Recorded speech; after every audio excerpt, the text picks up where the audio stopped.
application of hyperspectral remote sensing for planetary exploration. My name is Prakash Chauhan and I am from Space Application Center, which is a lead center of Indian Space Research Organization located in Ahmedabad. Okay. So in this lecture we will be seeing some of the applications of hyperspectral remote sensing for exploring the planetary systems in general, with special reference to some of the results of our Chandrayaan-1 dataset. Now, as far as all of you know that as far as solar system is concerned, we have 8 planets now, which are essentially Mercury, Venus, Earth, Mars. These are called the inner planets, and then Jupiter, Saturn, Uranus, Neptune, they are called the big outer planets. So and earlier Pluto was also considered to be a planet, but now it is not considered to be in the list of planet. It has been reclassified as dwarf planet. So these first 4 planets which are closer to the Sun, that is Mercury, Venus, Earth and Mars, they are, as I told, they are called 4 small inner planets, or also known as terrestrial planets. So there is a large interest, especially among the planetary science community, to know the compositions, especially the surface composition, the type of surface properties, the type of atmosphere which exists on these planetary bodies.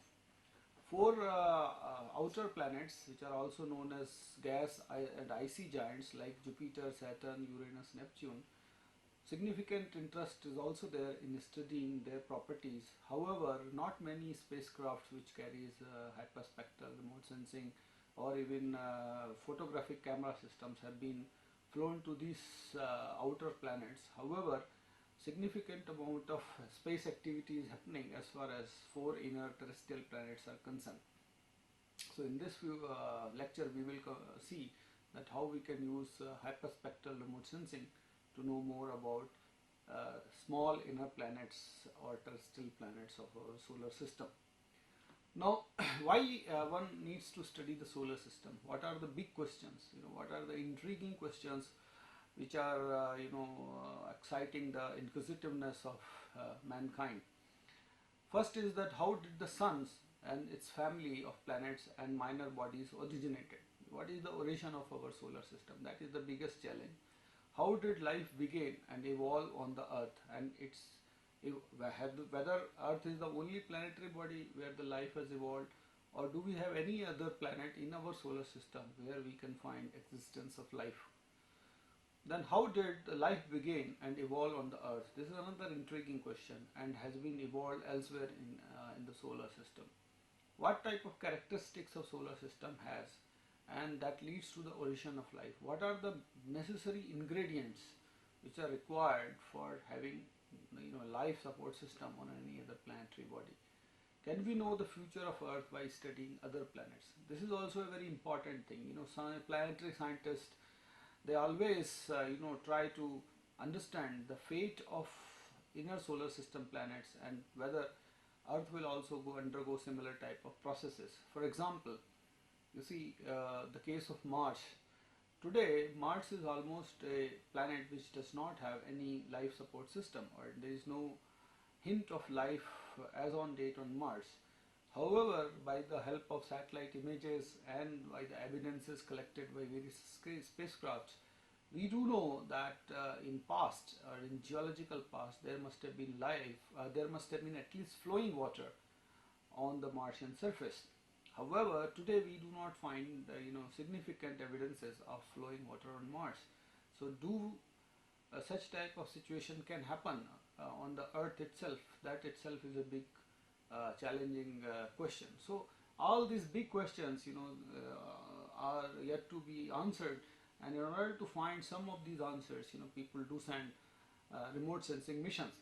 Now, unlike Earth where we live, we can also gather information on Earth, its surface processes, its geology, its surface chemistry by using in situ measurements. That means measurements which are done by putting some contact probes, etc. However, due to the distances, large distances between various celestial bodies, especially the planets and the Earth, it is not feasible to go to these planets, and some of these planets, existence of the human life, the way we have, is not guaranteed. So the best way to know about these planetary far off distant objects is through remote sensing techniques, or to send satellite probes which have remote sensing devices or instruments. So that is how we can get information, knowledge about our planetary neighbors. So the rationale to do planetary remote sensing can be described that we can do detailed studies of leading characteristics of our solar system. The giant planets and their environment can be studied. We can explore the oldest objects of the solar system, including comets and asteroids. We can also do the exploration of solar system to determine conditions for life and their habitability. This can be achieved through exploration by remote sensing activities of the surface and subsurface solid bodies of the solar system, and through the exploration of environmental conditions that make life possible.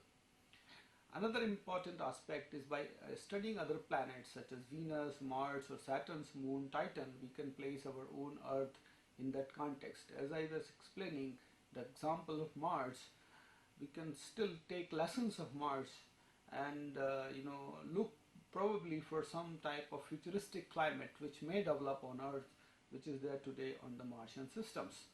So we can learn some information about the geological histories of these planetary bodies.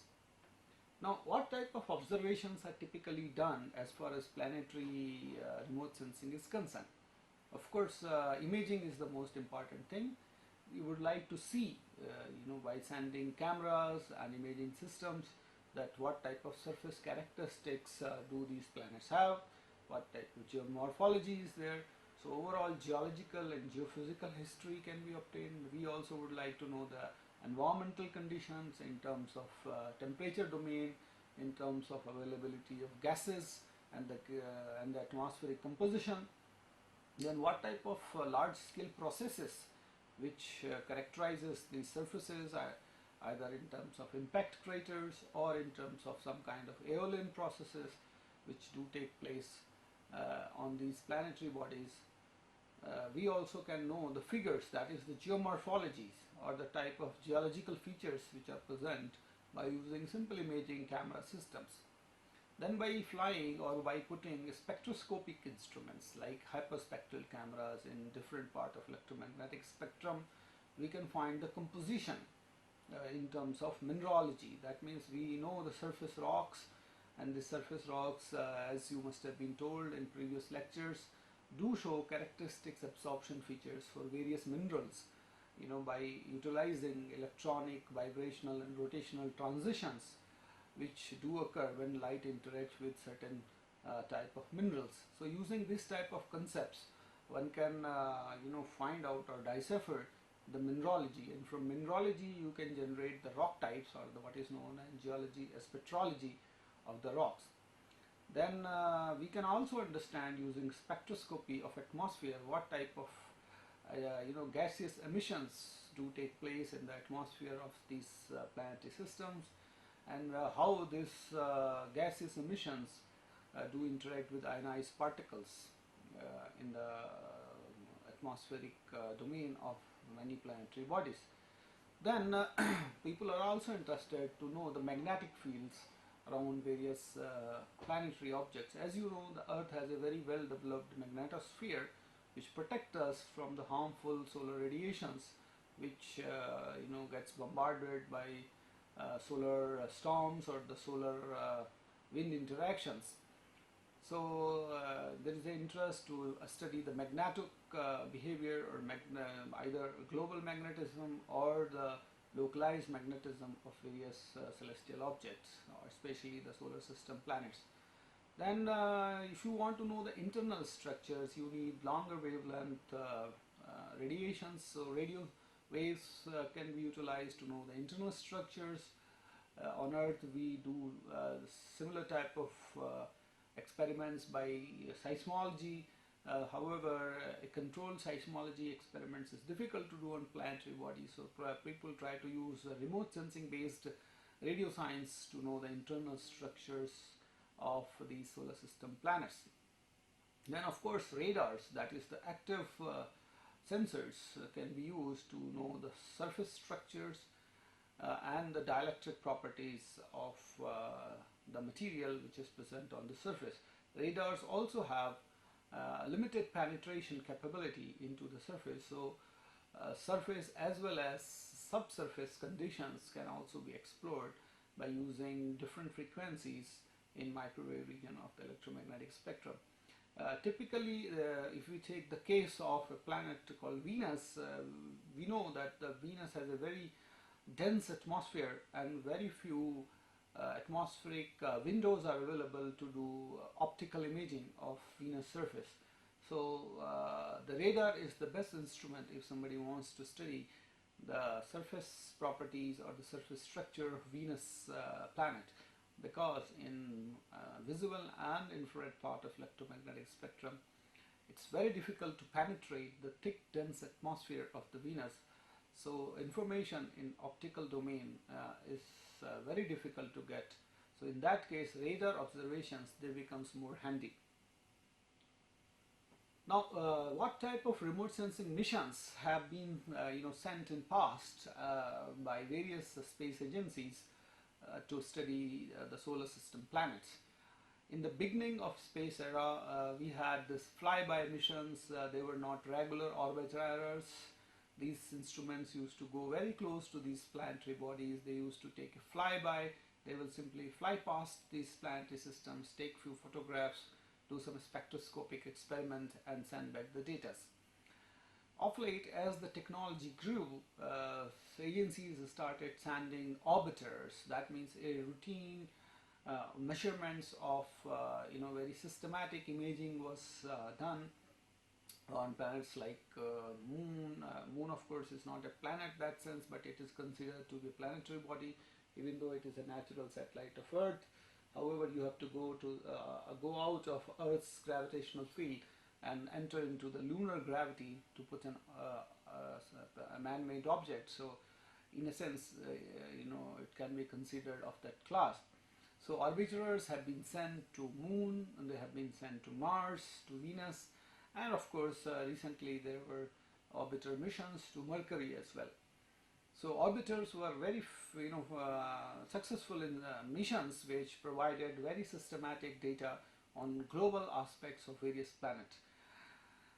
However, flybys were not global missions. They were taking some part of the, they were taking images, some part of the planet, and the rest of the planet was not captured. But the recent trend, if you see in planetary sciences, is to put landers and rovers which require highly sophisticated technology. So people are now putting landers and rovers onto the planetary bodies. So already there are two rovers which were sent by NASA, that is Opportunity and Spirit, were sent to Mars, and already they have provided a significant wealth of data on the Martian surface. And there is another mission is already undergoing. It's called Curiosity, or the Mars Science Laboratory, which is on the way to Mars, and it is likely to do very detailed in situ geochemical analysis of Martian rocks. So these are the type of remote sensing missions which normally are planned when it comes to the planetary remote sensing activities. Now, with this small little background, rest of the lecture I would like to devote to India's first and maiden planetary interplanetary mission called Chandrayaan-1 mission. Now, Chandrayaan-1, as you know, was first Indian mission to the moon and outside Earth observation class or the communication class. So we need to go to the moon, which is almost like 3,84,000 kilometers away from the Earth. So this mission was a truly international mission. It had participation from almost 10 countries, and it was having 11 instruments on board. So here I have provided list of these all 11 instruments. The first instrument was called terrain mapping camera. It was a high resolution imaging camera from ISRO. It was meant to provide a stereoscopic view of moon surface at a high resolution of around 5 meters per pixel. The second instrument which is there in the list is called Lunar Laser Ranging Instrument. This is an instrument which sends a laser pulse, and the two-way return time was used to calculate the topographic variability of the moon surface on a global scale. The third instrument was a hyperspectral mission instrument called Moon Mineralogy Mapper. It was a guest instrument from JPL NASA. It had a spectral range of 0.4 to around 3 micrometer, a very good hyperspectral instruments covering the full spectrum from 0.4 to 3 micrometer, ideally suitable for geological applications. Chandrayaan-1 X-ray spectrometer was a X-ray instrument, was supposed to give you the elemental abundances by using X-ray fluorescence observations. Similarly, high energy X-ray experiment was an experiment from PRL Ahmedabad. Then mini synthetic aperture radar, or mini-SAR, was a SAR quality instrument or a active microwave instrument which was meant to explore the polar regions of the moon. The polar regions of the moon are believed to contain the ice or the water ice. So the basic objective of SAR was to detect the signatures of this water ice in the polar regions of the moon surface. The seventh one, which is listed in this list, is called Hyperspectral Imager, or Hysi. This was a hyperspectral imager from ISRO, which was having a spectral range from 0.4 to 0.95 micrometers. Then infrared spectrometer from Max Planck Institute in Germany was a non-imaging spectrometer which was having a spectral range from 0.8 to 3 micrometer. This was also meant to know the surface composition in terms of geological variability. Then sub-kilowatt atomic reflecting analyzer instrument SARA was essentially meant for knowing the radiation pattern and the magnetic field around the moon surface. This instrument was a collaboration between Sweden and Space Physics Laboratory Trivandrum, which is a ISRO laboratory. And the 10th instrument was a radiation dose monitor, radom instrument from Bulgaria. And another important instrument from ISRO was Moon Impact Probe, or MIP. This Moon Impact Probe was supposed to get detached from the Chandrayaan-1, and it was supposed to have a landing onto the moon surface, and it was also carrying, or you can say the Indian flag was imprinted on Moon Impact Probe. It had 3 experiments on it. One is the radar altimeter, another was a mass spectrometer to give some idea about the composition of the tenuous atmosphere very close to the moon surface. So this was supposed to make measurements about the composition of the moon surface while it was descending after getting detached from the Chandrayaan-1 spacecraft. So in totality, you can see that all these 11 instruments were wonderfully designed to cater various science aspects, and various part of electromagnetic spectrums were used to get large amount of scientific information about the moon surface. So as I told you in the last in the description of last slide, the mission was having 11 instruments, and they were well distributed within the electromagnetic spectrum of the sun's light. So here there is a grouping which has been provided. In this view graph you can see the UV visible IR range of electromagnetic spectrum was covered by Hysi, M-Cube, SIR2 and TMC instrument, essentially to give photogeological mapping and the mineralogical mapping. Then X-ray as part of electromagnetic spectrum was utilized by KICS and SARA instruments. Low energy gamma rays were utilized to know the subsurface chemistry by HEX instrument of PRL. Then active remote sensing was utilized by LLRI in terms of lasers as an active source of light, and MINISAR using a S-band synthetic aperture radar to know the polar subsurface features, especially in terms of water ice. Then neutral and ion detection was performed by SARA and radome instrument. Now, after giving some brief information about the type of instruments which were there on the moon surface, on the Chandrayaan-1 instrument, I would like to give some information about the moon itself. So, as many of you know, that moon is Earth's only natural satellite. It has an average distance from Earth which is around 3,84,399 kilometers. The distance of the moon, the diameter of the moon is roughly 3,474 kilometers, which is about 3.7 times smaller than the Earth. The moon makes one complete orbit about the Earth in 27.3 days. Its density is 0.6 times of the Earth, and gravity is also 1/6. It has a very high diurnal temperature variability. That means the temperature regime is very diverse on the moon, and the highest of temperature, now we know that it can go beyond 120 degrees Celsius, and the lowest one can be as low as minus 160 degrees centigrade. So as you can see, there is a large amount of diurnal variability in terms of temperature regime. Compositionally, people have already known from Clementine and other previous missions that its surface is divided into two broad categories, the mares and the highlands. Of all these black regions what you see here in this part of the moon are called as mares. This is the disk or the lunar disk which we always see from the Earth. This is known as the near side of the moon. Now this picture is basically a picture which was captured by Clementine mission of NASA in 1994, and this is the back side of the moon, which is never visible from the Earth. So if you are on Earth, from any part of the Earth, you can never see this part of the moon.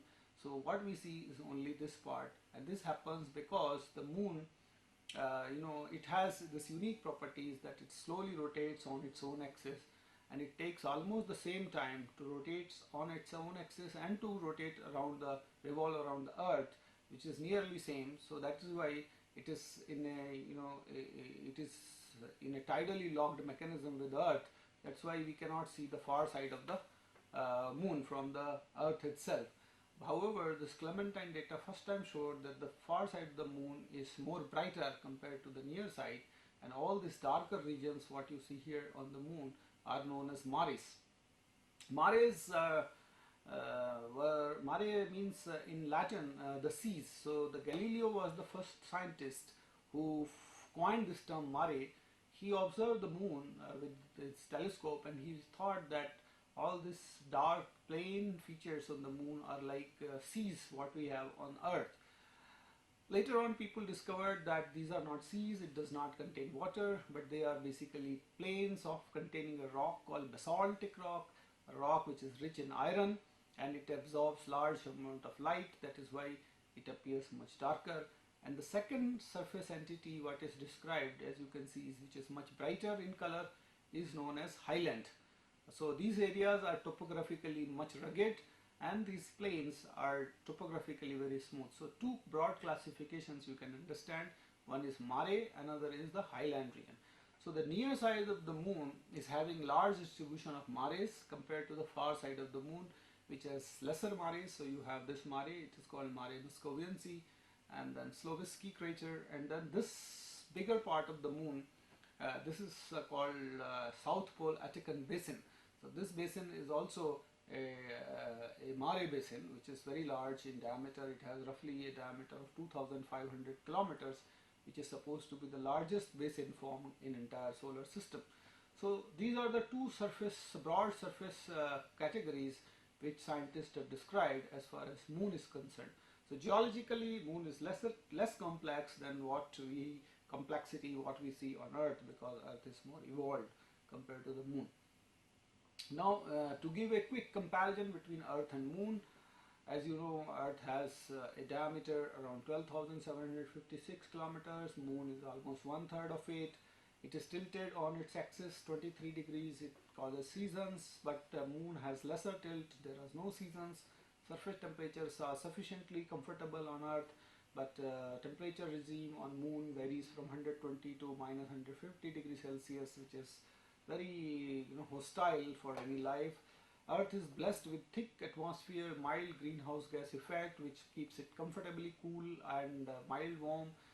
However, on Moon you do not have atmosphere, so there is no protection mechanism in terms of what we have on Earth. There is a lot of liquid water in Earth, which basically provides sustenance of life onto the Earth system. However, on Moon we do not have liquid water. It is believed that there is some water ice present in the polar regions of the Moon, which are permanently shadowed. Now, what are the lunar science themes? Why people wants to study the Moon? Moon is a very interesting place if you want to study the solar system impact records. It is also a good place to study early Earth-Moon system.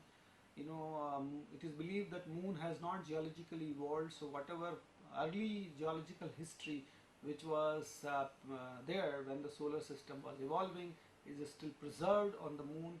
Terrestrial planet differentiation and evolution processes, since it has a preserved geological history, one can study that how terrestrial planets evolve with time, and a process called differentiation, that means when the planet cools down, how the rock formation take place, can be studied much suitably on Moon compared to Earth, which is highly evolved in terms of its erosion and in terms of tectonism, etc. People also have interest in studying the lunar environment because many space agencies and groups today think that they can develop colonies on Moon. So if you want to have a habitable colony on Moon, you need to know what type of environmental conditions do exist onto the Moon surface. One of the leading hypotheses which explains the formation of Moon is called Magma Ocean hypothesis. So in this cartoon, I would like to share with you that what is the most popular view that how Moon has evolved. Now, people believe that the Moon has evolved from Earth itself, and a Mars-like object has hit where the early Earth around 4.6 billion years back, and then this portion of this primitive Earth got separated and starts going around the Earth itself, maybe after certain processes, and at that time it was either molten or semi-molten. So the rocks which were there on the surface, they were molten stage, and as the cooling or as the time passed, the molten rocks started cooling, and due to this gravitational sinking, the elements in this ocean magma which were heavier, that means the heavy elements like iron, etc., they started sinking because of the gravitational attraction towards the core, and the lighter elements like silica, aluminum, calcium, etc., they floated. So a primitive crust got formed in terms of a rock called plagioclase, which is essentially a rock composed of lighter elements, and these lighter elements have higher reflectivity, and the mantle and the subsurface mantle, this were supposed to be of higher elemental abundances. So you have a well developed crust which is followed by another layer called creep layer, that is essentially the radioactive substances, and then a mantle which is supposed to be rich in high elemental rocks called as mafic rocks in geology, which are supposed to be having minerals like olivine, pyroxene, etc. So you can understand this early formation of the planetary or the lunar crust in this way. Then about 3.8 billion years back, people believe in planetary science that there was an era which was known as an era of heavy bombardment. Solar system was full of objects which were floating around, and these at this time large impacts were happening on Earth as well as on Moon and other planetary bodies.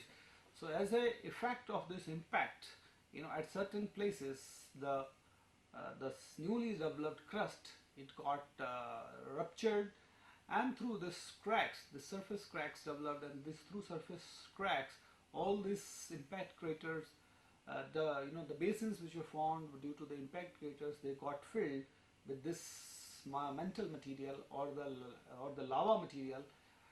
It started seeping into these bigger basins, and all these basins were filled by this mantle driven lavas, and after cooling of these lavas, this basaltic plains, they got formed. So that is how the formation of this basaltic plains is explained by this hypothesis called ocean magma hypothesis. So people want to study, they want to know at certain places whether this original primitive crust is still exposed or not, which can give you some information or clue about this ocean magma hypothesis, because this hypothesis needs validation. You need some kind of observational data to support this hypothesis. So as I was telling, you have two surface features like mare, which are supposed to be volcanic, basaltic in nature, and highlands. These are primary crust. This is mainly anorthositic in geological nature. It is heavily cratered and it's relatively rough. However, these areas are relatively smooth. Now, if we study the lunar mineralogy, that is the type of minerals which are present, we can get some clues about the early geological evolution. So this diagram shows that 4.5 billion years back, whatever happened, and in today's the moon, how it looks like, what type of processes has undergone, and these processes are preserved onto the moon surface. So if we can understand what type of minerals are present by some means, let us say by spectroscopy or hyperspectral imaging, we will be able to get some idea about geological evolution of the lunar surfaces. Now this quest for the moon, especially from space-based missions, as I told you, there were Apollo landings, humans have landed on moon surface. However, the landings were at limited locations, and you could not get global view of the lunar surface composition. So in order to study more details of the moon surface, many missions to the moon were sent by various countries. In fact, during the Cold War era between US and USSR, large missions were sent, and subsequently there was lull as far as the moon science was concerned. However, in the time frame of 2008 onwards, the moon became another important aspect, and a lot of space missions were sent to moon. Japan sent a mission in 2008, it is called Selene Kagua. Then a mission was sent by ESA, European Space Agency, called SMART-1. China has already sent two spacecrafts to moon called Chang'e-1 and Chang'e-2.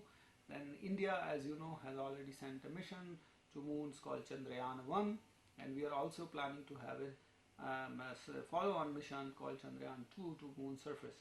So the quest for the moon is not really new. Since the starting of the space age, agencies world over are trying to understand moon science. Now, as far as the Chandrayaan was concerned, the basic science objectives were to understand the origin and evolution of the moon by making simultaneous measurements of mineralogy, chemistry, and photogeological mapping at resolutions better than previous and currently planned lunar missions.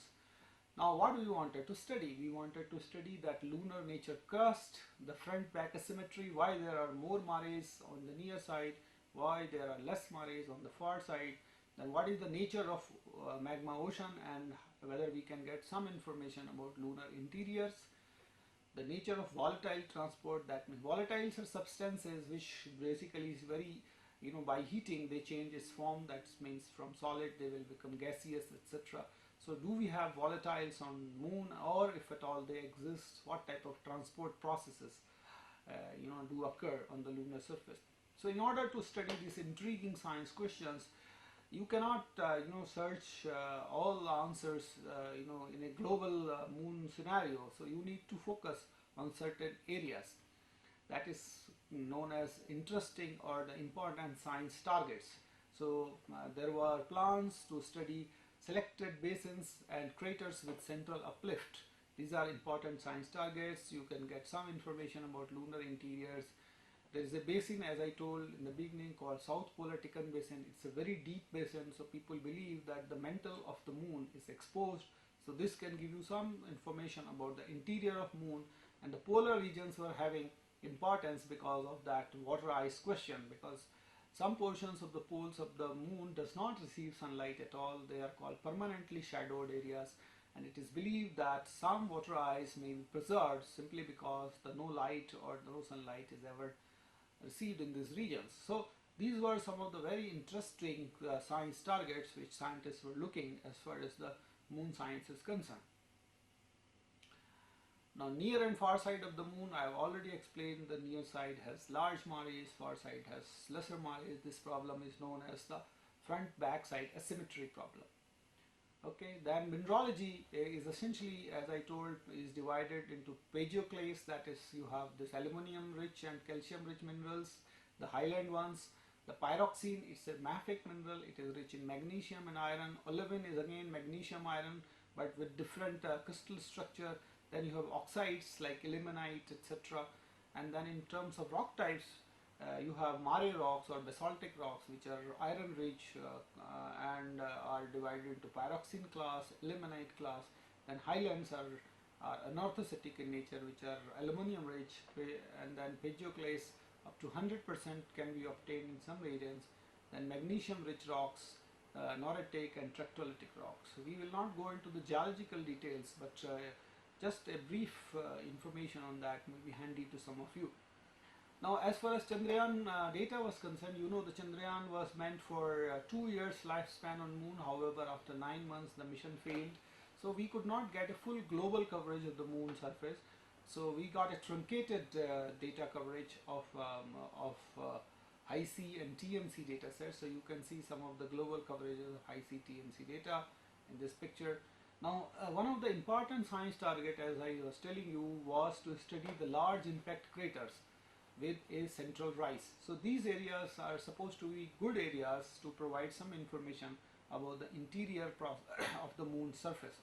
So here in this cartoon we show that how a large impact crater is formed. Impact crater, this is an impactor which is impacting the moon surface with high velocity.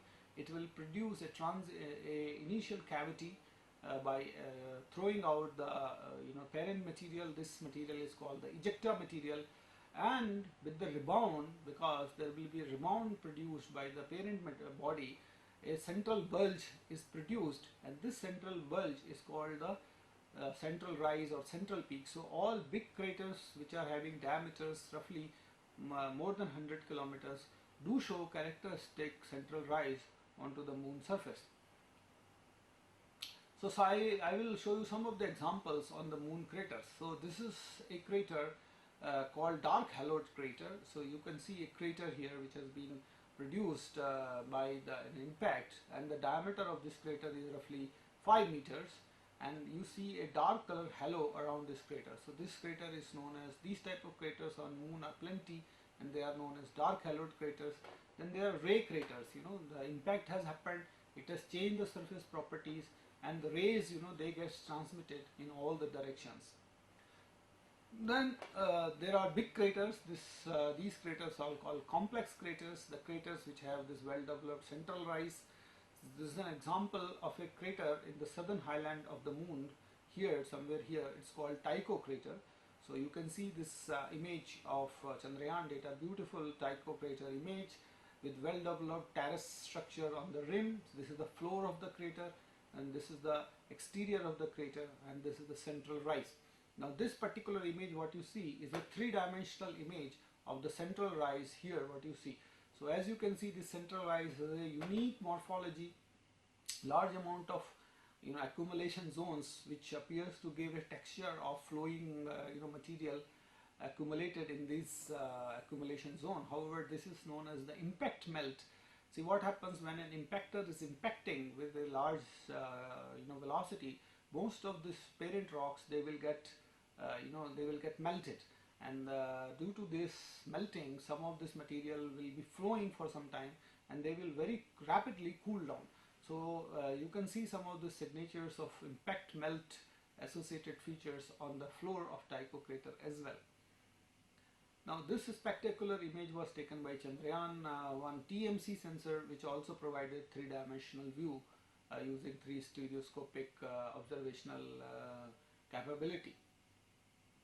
Now as far as the hyperspectral imaging is concerned, we had three instruments as told earlier: the SIR-2, the SIR-2 here in this spectral range, the Moon Mineralogy mapper from 0.4 to 3 micron, and the Hysi camera from 0.4 to 0.95 micrometer. These are some of the spectral signatures of lunar rocks. So this is the spectral signature of olivine, which is a magnesium rich mafic rock. So it shows a characteristics absorption at around 1.1 micrometer with predominantly very less absorption in 2 micron.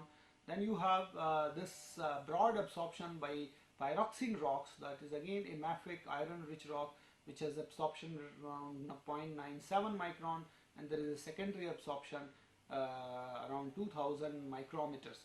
Similarly, you have this plagioclase or the highland rocks, which has absorption feature around 1.3 micron, and there is no characteristics absorption in the higher wavelength. So using this type of spectral signature, if you get reflectance spectroscopic data from Moon Mineralogy mapper or Hysi or SIR-2 in this spectral range, one can identify that at that pixel location what type of minerals are present. So using this type of characteristics, large amount of work was done using M-Cube and Hysi SIR-2 data, and large mineral variability on the moon could be deciphered.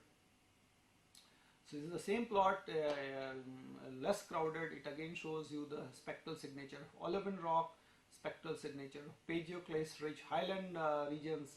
This is the spectral signature of pyroxene of two types, that is orthopyroxene and clinopyroxenes. And then if you the moon also have soils. You know, the soils are known as regoliths on the moon surface because they are not having organic compositions. They do not show any characteristic absorption. So if you take the spectra over soil region, you will see a monotonously increasing spectra as the wavelength increases. So using this type of spectral signatures, one could identify the type of minerals which are present. So band wavelength and the integrated band depths are highly diagnostics of the minerals which are present on the lunar surface. Now here I will show now some of the examples of the moon hyperspectral data. This is a strip of our Hysi data, hyperspectral imager over a region. This is the full global image of moon. This region of moon is called Mare Orientale. It's also a very large impact basin, multi-ring basin. So this is an image over this Mare Orientale region. Here you can see the Hysi data set in 3 different spectral wavelengths. And using this type of data, Hysi was having, as I told you, 64 bands. So you can generate a hyperspectral cube, and then at different locations you can generate the spectral image or the hyperspectral reflectance curves. So this is the lunar soil curve at this location, that is location number 5. Location number 2 is a small impact crater. So at this location, if you take the spectral reflectance curve, you will see strong absorption at around 1 micron. So you can see the bending of reflectance spectra, which is not the case at number 3. Similarly, for 4 and 4 location, you see much higher reflectivity compared to the darker region. So these areas are basically highland area which are having higher reflectance compared to the darker reflectivity of Mare soils, as well as the iron rich basaltic compositions. However, this Hysi instrument was having a spectral bandwidth which was limited up to 0.95 micrometer. So we could not conclusively say that what type of precise geological mineralogy or the precise mineralogy is present because of lack of observational capability. So we could only identify whether the mineral present is mafic, non-mafic or highland type using this type of data. However, the Moon Mineralogy mapper, since it was having a complete coverage, a detailed classification of mineralogy on the moon surface could be achieved. Now the same area which was viewed by M-Cube data again shows similar spectral signatures, and same region when we viewed in 3-dimensional imaging using high resolution TMC data showed very clear-cut evidences of the plagioclase rocks or the primordial crust of the rock. Remember that lunar magma hypothesis. Apart from that, some interesting faulted features, in terms of geological faults, etc., could also be deciphered.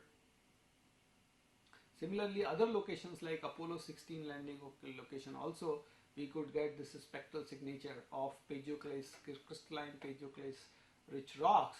So using this data sets, initial confirmation that Moon's original primordial crust was crystalline paleoclase, it could be confirmed using hyperspectral data which came from Moon Mineralogy mapper. So the confirmation, this was one of the key scientific finding of Moon mission, that the confirmation of lunar magma hypothesis was done using Moon Mineralogy mapper. Similarly, Hysi data was also used by band strength, band curve, band tilt to do some classification of different type of rocks onto the moon surface. So in this image on Mare Muscoviense area, these three band parameters were developed, and low calcium pyroxene, high calcium pyroxene, and anorthosite rich regions could be identified. So in this image, if you see the low red, pink and orange color areas, they are rich in low calcium pyroxene rich rocks, and anorthositic and optically matured areas are in blue and purple regions. So this type of classification of lunar surface minerals could also be achieved using hyperspectral imager data. Another good discovery which was done using M-Cube or Moon Mineralogy mapper data was on identification of a new lunar mineral called magnesium spinel. It looks like something like this. So this lunar magnesium spinel was, it is not supposed to have this 1 micrometer absorption. Only the secondary or the 2 micrometer absorption is characteristics of this magnesium rich spinel.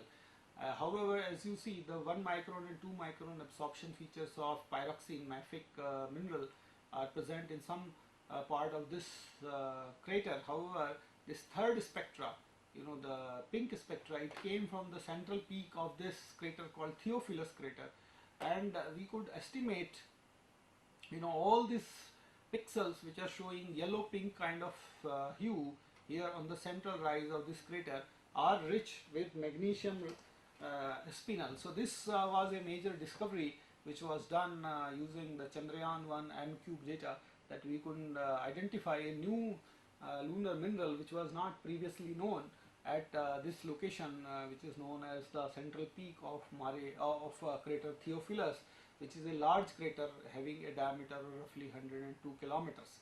So this was an interesting application of hyperspectral data as far as the mineralogy of the lunar surface was concerned.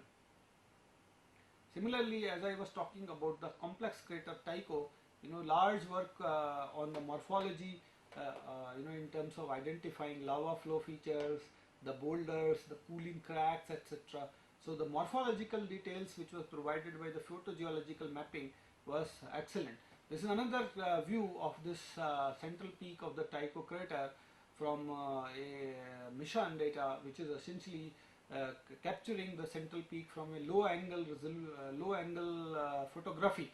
So you can see a spectacular view, and this is the shadow of the central peak. So when the sun was low in the horizon, this particular image was captured. Again, the details of morphology on the central peak of Tycho crater are shown. So we have also done the mineralogy of this central peak, and as you can see, the first absorption at 1 micron and 2 micron absorptions were captured, and we concluded that the central peak of this Tycho crater, even though this Tycho crater is in the highland region of the moon, its central peak is made of mafic or the basaltic minerals. So this is a new discovery or a new new information which came from the Moon Mineralogy mapper data set from Chandrayaan-1. Similarly, we did large amount of hyperspectral data of identifying olivine-rich regions on the moon. So this is a dark hallowed crater in Mare Nectaris region on the moon, and this type of spectral signature where predominantly 1 micron absorption was there, but no 2 micron absorption was found. This type of spectral signatures are basic characteristics of olivine mineral. So these regions were found to have abundance of olivine rich minerals. Now this is the case of another interesting crater here. It's called the Tsiolkovsky crater on far side of the moon. This is another oblique photograph of Tsiolkovsky crater on the moon surface. So you can see the crater is filled with Mare basalt. However, it has a beautiful central rise here. This is of the order of 2 kilometers. So we wanted to know that what is the composition of this central rise.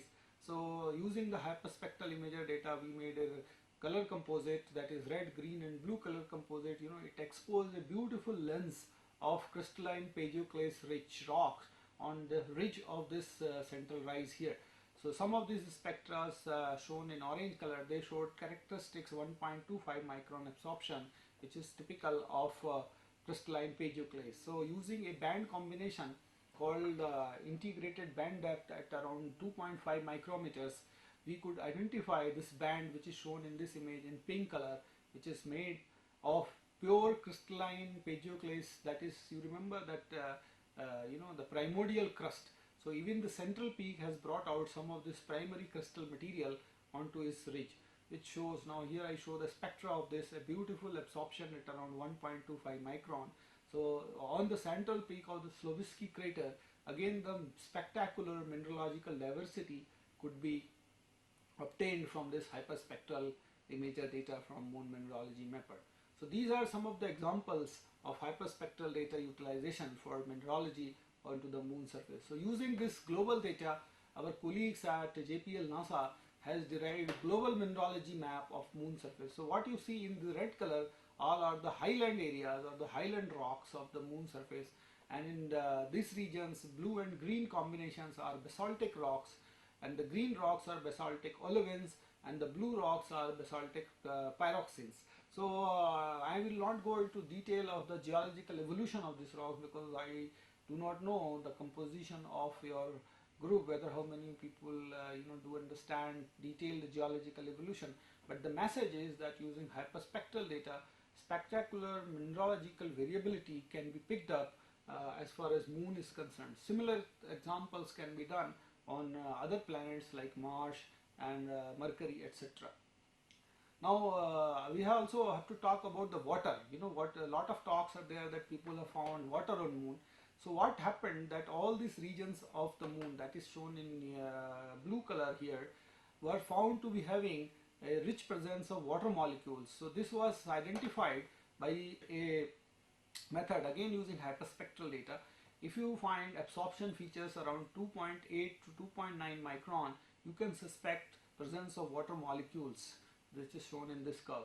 So what happened, these are the spectra collected from Moon Mineralogy Mapper at different latitudes. So these are the brown ones are the equatorial region spectra, which does not show any characteristic absorption at around 2.8 microns. However, as we go towards the polar regions at the higher latitudes, the spectra start showing this characteristic dips. So these characteristic dips were interpreted as the presence of hydroxyl radicals and water molecules onto the moon surface, and that is how the famous discovery of water molecules on the moon was made by using Moon Mineralogical Mapper or the hyperspectral data. So large amount of science was obtained from lunar mission called Chandrayaan-1. We could detect the lunar magma ocean hypothesis. We could confirm, we could detect major lunar minerals like pyroxene, olivine and paleoclases. We could detect new minerals like chromium bearing spinels. Lunar surface composition in terms of iron, titanium, etc. could be done. Then the surface morphology and terrain characteristics were also obtained using photogeological data, and then discovery of water and hydroxyl molecules in lunar polar region, and mini-SAR, which I have not described here, was also responsible for finding water ice on the moon surface. Beyond this, it has also stimulated the scientific interests in younger generation towards planetary science in this country. So overall, scientifically speaking, the mission was a great success. So this success has to be followed by another interesting and scientifically challenging mission. So ISRO decided to launch a follow-on mission of Chandrayaan-1, and the mission is called Chandrayaan-2, and this time Chandrayaan-2 will be launched by a GSLV launcher, it will have an orbiter, lander and rover configuration. So we will have an orbiter like Chandrayaan-1, but there will be a soft landing by a Russian lander, and the lander will also carry a rover which is being developed in India. So the lander will land onto the moon surface and a rover will come out of the lander, and then it will go around few kilometers around the lander and do some interesting science experiments. As far as orbiter is concerned, we will have 5 instruments on the orbiter. One will be the soft X-ray spectrometer. There will be dual frequency L and S band mini SAR. Then this hyperspectral imager, which was limited up to 3 micron. In this case, now we are developing in India a hyperspectral imager from 0.8 to 5 micrometer, so that this water absorption feature, etc., they can be characterized much more accurately. Then there will be a neutral mass spectrometer and terrain mapping camera. So these 5 instruments will be put onto the Chandrayaan-2 mission, and the rover will have a laser induced breakdown spectroscopy mission, alpha particle induced X-ray spectroscopy mission. So these are some in situ experiments which are planned by some of the ISRO scientists. Now just to give some brief info, we are talking about planetary science. So another interesting planet is Mars. So there is a lot of interest is there in Mars. People believe is Earth. Mars is more like Earth. However, it is also a bit diverse in terms of its surface geology. It has the northern areas are much, they are plain. They are having gentle topographies compared to southern regions, and the far side of the other side of the Mars has large volcanic complexes. The largest volcano chain and a very large valley is called Mare Nectaris is found here on the Martian system. So there is another a class of satellites which have been sent, missions have been sent to study Mars, like high resolution stereo camera, energetic neutral atom analyzer, things like that. Were sent on mission to Mars called Mars Express. So some of these beautiful geological features you can see from this high resolution resolving power of 2 to 10 meters from the Martian surface. This beautiful image which is captured from high resolution stereoscopic camera showing the ice signatures in one of the crater on the moon. So we are also started some work doing using hyperspectral data, in situ hyperspectral data and analysis of CRISM data to find out various geological entities on the moon surface. So you do have some rocks on the Earth surface which are very similar to Martian rocks. They are called Martian analogues. So in the Kutch region of the moon of Gujarat, we are trying to understand some of these spectral characteristics of Martian analog rocks. So considering the interest in Mars, scientifically ISRO also has a plan for a possible Indian mission which is likely to take place sometime in November 2003, and it will have a travel time of 299 days. And some tentative science payloads have already been identified. There is interest in understanding methane. There will be a color camera. There will be some other spectrometers, etc. So probably, if all goes well, maybe we can have, ISRO can have next planetary mission, a mission to Mars, which can unravel some of the scientific and questions which are pertinent today as far as Mars is concerned. So with this, I would like to close this lecture by leaving you this particular image of moon surface where we could find an impression of human face. If you look at this area, just look closely into this box, you will find that a illusion of human face is seen in the moon surface coming from this Tycho region. So this is the image which was captured by our TMC data from Chandrayaan-1. Thank you very much.